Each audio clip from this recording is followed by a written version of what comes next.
یہ بھلا لوگ اکتائے اکتائے کیوں رہتے ہیں؟ مقصد اعلیٰ نہیں بنایا. چلے ایک بندے کا مقصد ہے میں نے شہرت حاصل کرنی ہے، ہو گئی شہرت، جہاں سے جاتا ہے لوگ سلوٹ مارتے ہیں، اب ختم ہو گئی زندگی. ایک شخص نے یہ مقصد بنا لیا کہ میں نے بہت سارا مال جمع کرنا ہے، تو ہو گیا مال جمع، تجوریاں بڑی پڑی ہیں، اندر کروڑوں روپیہ ہے، لیکن بیمار ہو گئے تو بیماری صحت پیسوں سے خریدی نہیں گئی،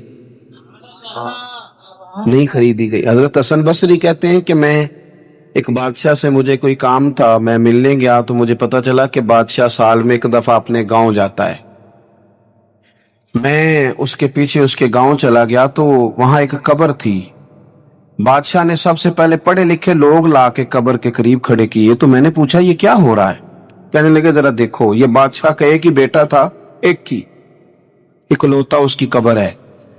پڑھے لکھے لوگ پہلے کھڑا کیے، پھر اس کے بعد اس نے ڈاکٹر حکیم طبیب کھڑے کیے، پھر اس کے بعد اس نے فوجی سپہ سالار نیزہ باز گھوڑ سوار کھڑے کیے.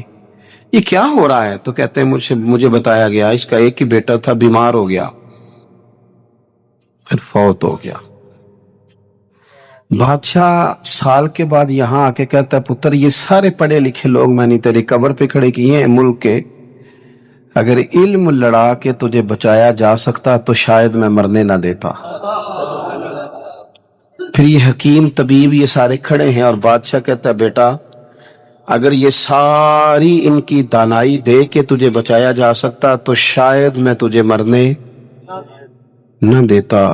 پھر بادشاہ سپہ سالاروں کو، گھوڑ سواروں کو، تیر اندازوں کو کھڑا کر کے کہتا ہے پتر اگر طاقتیں لڑا کے بھی موت روکی جا سکتی معاذ اللہ تو شاید میں روک لیتا. پھر وہ آخر میں اپنے سر سے تاج اتار کے قبر کے پیروں والی سائڈ پہ رکھ کے رو پڑا.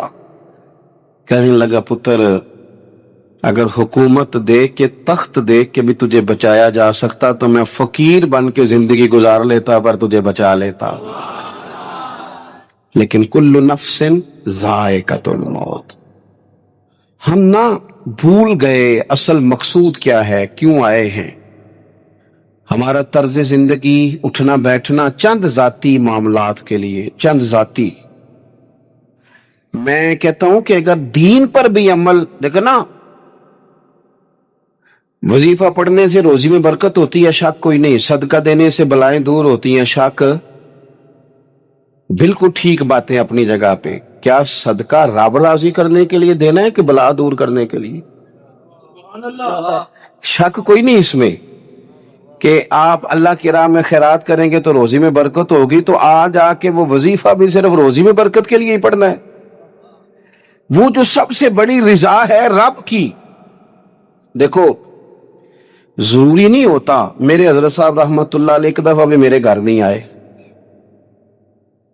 اور آپ حیران ہوں گے کہ میں سمجھتا ہوں کہ شاید بہتر ہوا، کیونکہ میری اتنی حیثیت نہیں نا، اوقات نہیں نا. میں کو جیتے دل پر سونا، میں کیوں کر اس نو بھاواں، او ویڑے میرے وڑدا نہ ہی پئی لکھ وسیلے پاواں. میں سمجھتا ہوں کہ اگر ان کی بات مان لی، ان کے طریقے پہ عمل کر لیا، ان کی کوئی رضا مل گئی اپنے بزرگوں کی، اساتذہ کی، تو یہ زیادہ ضروری کام ہے، یا زیادہ ضروری کام یہ ہے کہ فوٹو ساتھ آ جائے، یا زیادہ ضروری کام یہ ہے کہ وہ کسی جگہ ریکارڈڈ، باقاعدہ ریکارڈڈ میری تعریف کر دے کہ بلے بلے. یہ تو ٹھیک ہی نہیں. چیزوں کو جب تک ان کی اصل میں نہیں لیا جاتا، اصول میں، اتنی دیر تک معاملات بہتر ہے. ہم آئے ہیں دنیا میں بڑے بڑے کام کرنے، ہمیں کوئی کام کرنا چاہیے. ہمارا بڑا وقت ضائع ہوتا ہے، کوئی مقصد نہیں ہمارا فضول خوش گپیوں کا، لیکن مار رہے ہیں گپے، کوئی مقصود نہیں. پھٹے پہ بیٹھے ہیں، چوک پہ بیٹھے ہیں. ایک ڈھیر سارا طبقہ ہے جو کہتا ہے میں بور ہو رہا ہوں. تو میں اکثر کہتا ہوں کہ بور ہونے کے لیے بھی تو ٹائم چاہیے نا، ہمیں ملتا ہی نہیں، بور ہونے کا بھی نہیں ٹائم ملتا. کیسے ہو، ٹائم ہی کوئی نہیں. بیمار ہونے کا نہیں ملتا. رات کو طبیعت خراب ہو گئی تھی، یہ گلا سارا، مسلسل کئی دنوں سے سفر میں ہوں. تو صبح کوشش کی، اپنے آپ کو ہمت دلائی مسلسل میرے خیال ہے آج چوتھا پانچواں دن ہے میں سفر میں، روز کئی گھنٹے کا سفر. تو میں نے ہمت دلائی اپنے آپ کو. تو مجھے کہہ رہے تھے گھر والے کہ ذرا آرام کر لے. میں کہ بھی تو ٹائم چاہیے نا بھائی، کام تو وہ والا کریں گے جس کے لیے تو ٹائم بڑا ہے ہمارے پاس ضائع کرنے کو. ادھر ضائع کرو، ادھر ضائع کرو، وہاں ضائع کرو. میں بور ہو رہا ہوں. بھی بور ہونے کو بھی تو ٹائم چاہیے. سنو، میرے نبی پاک علیہ السلام نے فرمایا جب صبح دن چڑھتا ہے نہ سورج نکلتا ہے. آج کون سا دن ہے؟ اللہ آپ کو خوش رکھے. پیر شریف ہے. اگست کی کتنی ہے؟ ماشاءاللہ. محرم کی 23. یہ بھی یاد رکھا کریں اسلامی تاریخ بھی. یہ جو 2022 کا 22 اگست ہے نا، یہ آج آپ کو ملا ہے، دوبارہ یہ تاریخ کبھی نہیں ملے گی. نبی پاک صلی اللہ علیہ وسلم فرماتے ہیں جب دن چڑھتا ہے تو وہ دن اعلان کرتا ہے کہ اگر کوئی کام کرنا ہے تو کر لو، میں آج آیا ہوں، آج کے بعد نہیں آؤں گا. یہ 23 محرم جو اس سال کا ہے یہ دوبارہ کبھی نہیں ملے گا. جس نے آج 23 محرم کو ایک سپارہ قرآن پاک کا نہیں نہ پڑھا، یہ دن خالی چلا گیا. جس نے آج ایک تسبیح بھی درود شریف نہیں پڑھی، یہ دن ضائع ہو گیا. جس نے آج کسی غریب کی مدد نہیں کی، کوئی درود پاک نہیں پڑھا، اس کا دن ضائع ہو گیا. ہمارے لمحے اللہ فرماتے ہیں اقترب للناس حسابهم وهم فی غفلۃ معرضون. لوگوں کے حساب کا وقت قریب آ گیا ہے، ابھی بھی غافل ہو کے پھر رہے ہیں. اب تو حساب دینے کا وقت آ گیا. ہڈیاں کھڑکن، گوڈے کمبن، اڑ گیا لک تیرا، اجے بھی گناہ تو باز نہ آوے. او واہ واہ مرد دلیرا، اجے بھی گناہ تو باز نہ آوے. اب تو بات آگے نکل گئی. دوستو، مصروف اوقات اور مصروفیت اللہ کے ساتھ. اپنے آپ کو تنہا کرو رسول اللہ کی بارگاہ میں. کچھ وقت مصلی کو، کچھ عبادت کو، کچھ خیر خائی کو، کچھ کوئی خیر کا کام جو ہم سے ہو سکے. نبی پاک صلی اللہ علیہ وسلم نے تو یہاں تک بشارت سنائی، فرمایا جس بندے نے گلی سے روڑا اٹھا دیا تھا نا کہ لوگوں کو تکلیف نہ ہو، چلو کچھ کیا تو تھا نا. جس نے روڑا اٹھا دیا تھا رب نے اس کی بھی بخشی فرما دی. اگر کوئی کام میں عرض کروں جو کام ہم کرتے ہیں نا اسے ذرا صحیح کر کے کرنا شروع کر دے. صحیح کر کے. میں ایک آفس میں تھا، دفتر میں کسی کام کے لیے گیا تھا. تو میں نے اپنے وہ ڈاکومنٹ سارے متعلقہ آدمی کو دیے. وہ مجھ سے کہنے لگے کہ ایک فلاں کاغذ آپ کا کم ہے، آپ کو دوبارہ جانا پڑے گا اور اپنے علاقے کی جو آپ کی یونین کونسل ہے وہاں سے فلاں کاغذ آپ بنوائیں گے، پھر آپ کا کام ہو جائے گا. تو میں نے کہا ٹھیک ہے. تھوڑی سی بات چیت ہوئی تو مجھے وہ پہچان گئے. کہنے لگے اوہو آپ تو فلانے صاحب ہیں. میں نے کہا جو نام آپ نے لیا ہے یہی میری دادی نے میرا نام رکھا تھا. صحیح پہنچ گئے آپ. وہ کہنے لگا اچھا آپ ہیں، آپ بیٹھ جائیں. میں بیٹھ گیا. انہوں نے خود ہی وہ کوئی کمپیوٹر سے چیزیں ٹائپ کریں اور وہ ایک فارم نکالا، مجھ سے سائن کرائے. کہنے لگے آپ کا کام ہو گیا، آپ تشریف لے جائیں. میں نے ان سے کہا کہ شکریہ تو میں آپ کا ضرور ادا کروں گا، پر میں زیادہ خوش نہیں ہوا.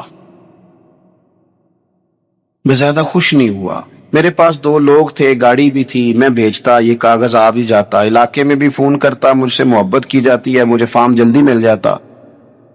اس کا مطلب ہے آپ سیٹ پر بیٹھ کے بڑے کام کر سکتے ہیں پر لوگوں کے کرتے نہیں. آپ پھیرے لگواتے ہیں، یہ لے آؤ وہ لے آؤ. آپ جہاں بیٹھے ہیں بڑے مسئلے اگر آپ اپنی پہنچ سے کوئی حل کر سکتے ہیں. اور پھر میں نے کہا اگر آپ پسند کریں تو میں آپ کو حضور کا ایک فرمان، اگر آپ سمجھنا چاہیں تو، غور کرنا چاہیں تو ایک فرمان عرض کروں. میرے نبی پاک علیہ السلام نے فرمایا جو بندہ بیواؤں کی مدد کے لیے نکلے، یتیموں کی خدمت کے لیے نکلے. یہ سرکاری ملازم فوت ہو گیا تو بیوی کے لیے بڑی مصیبت نہیں بن جاتی؟ ایک تو دن عدت کے، پھر کاغذ بنوانے، پینشن جاری کرانا، بچوں کے لیے مصیبت نہیں کھڑی ہو جاتی؟ فرمایا جو بندہ بیواؤں کی مدد کے لیے نکلے، یتیموں کی مدد کے لیے نکلے، غریبوں کی خبرگیری کے لیے نکلے، میرے رسول کریم علیہ السلام فرماتے رب اسے اتنا ہی ثواب دے گا جتنا اپنے رستے میں تلوار لے کے جہاد کرنے والے کو ثواب عطا فرماتا ہے.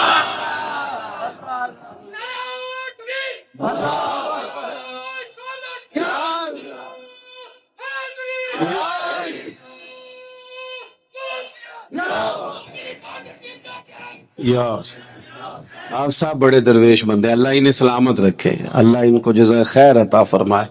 آپ توجہ کریں جی، بس بات میں نے بڑی جلدی ختم کر دینی ہے۔ تو کوئی بہترین عمل زندگی میں، کوئی کار خیر جو ہم سے ممکن ہو سکے اپنی زندگی میں ضرور کرے۔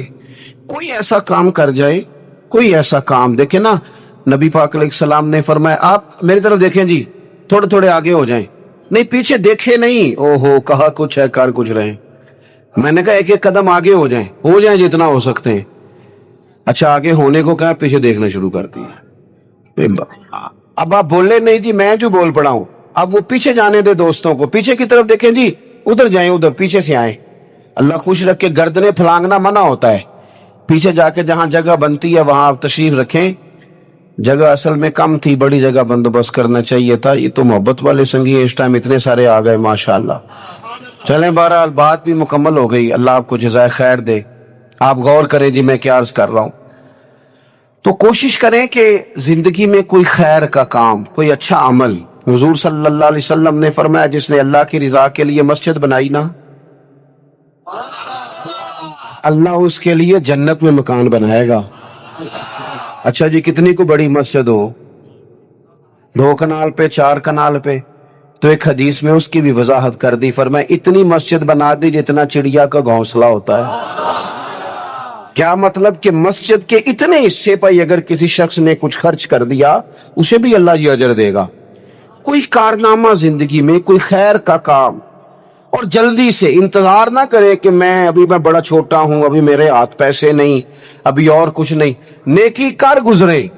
اللہ کے محبوب علیہ السلام نے فرمایا نیکی کو چھوٹا نہیں سمجھنا، کچھ نہیں نہ ہو سکتا تو تلخیاں چھوڑ دو، اپنے بھائی سے مسکرا کے میلی لیا کرو، دوست احباب سے ہنس کے ملو، اسی سے برکت ہو جائے گی۔ بہترین عمل، کوئی کار ہے نمایاں، اور یہ ضروری نہیں آپ کے کام کا نتیجہ آپ کو فوراً مل جائے، کچھ نتیجے قیامت میں بھی ملیں گے۔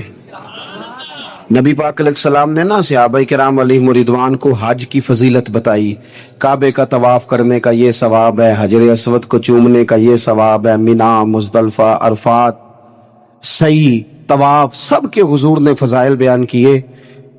تو جو جمرات پر رمی کی جاتی ہے نا، جس کو اپنی زبان میں ہم کہتے ہیں شیطان کو کنکر مارنا، اس کی فضیلت نہیں سنائی، تو نبی پاک علیہ السلام سے صحابہ نے عرض کی، یا رسول اللہ اس کی کیا فضیلت ہے؟ تو حضور نے فرمایا یہ تو تمہیں قیامت کے دن پتہ چلے گا نا، جب یہ نیکی بھی تلے گی، کچھ رزلٹ قیامت میں نکلیں گے۔ عمل کر جائیں، یہ نہ کہیں سویرے امام حسین قربانی دے گئے لیکن یزید 4 سال پھر بھی حکومت کر گیا، لیکن ان کی قربانی کا حال یہ ہے کہ گلی گلی امام حسین کا پیغام عام ہو گیا۔ وہ 4 سال حکومت کر گیا پر کوئی اس کا وارث بننے کو تیار نہیں ہے۔ تو ضروری نہیں نتیجہ سویرے نکلے۔